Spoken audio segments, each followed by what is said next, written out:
if we're not careful, and I don't think people really mean it this way, if we're not careful, what happens is that we unintentionally allow ourselves to stand as a mediator between God and man and the people sometimes. They begin to position you unintentionally to be their God. You're the mediator to them. And you know, things like this here, I use it in the first service as an example.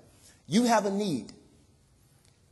And since Christ has torn down the wall of partition and given you access to God, you're in a desperate situation and you pick up the phone and call the pastor. As if I have some access that you don't.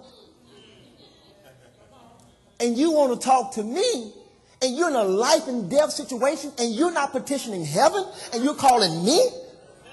What is that about? Where do we get that from?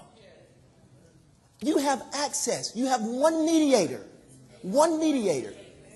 And I understand. Thank you, sister. Thank you. Make it very plain.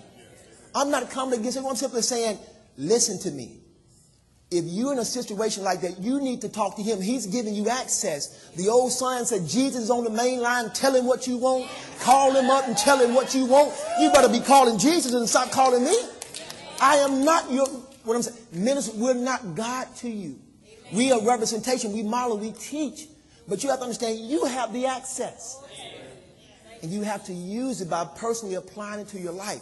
This is how we cultivate a community. We develop them. We don't want to bring people into the body of Christ and click them onto our sides and make them and carry them like that. You have to grow up.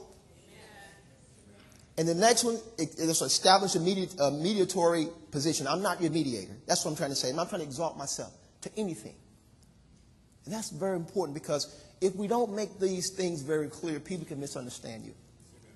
We're here to serve you.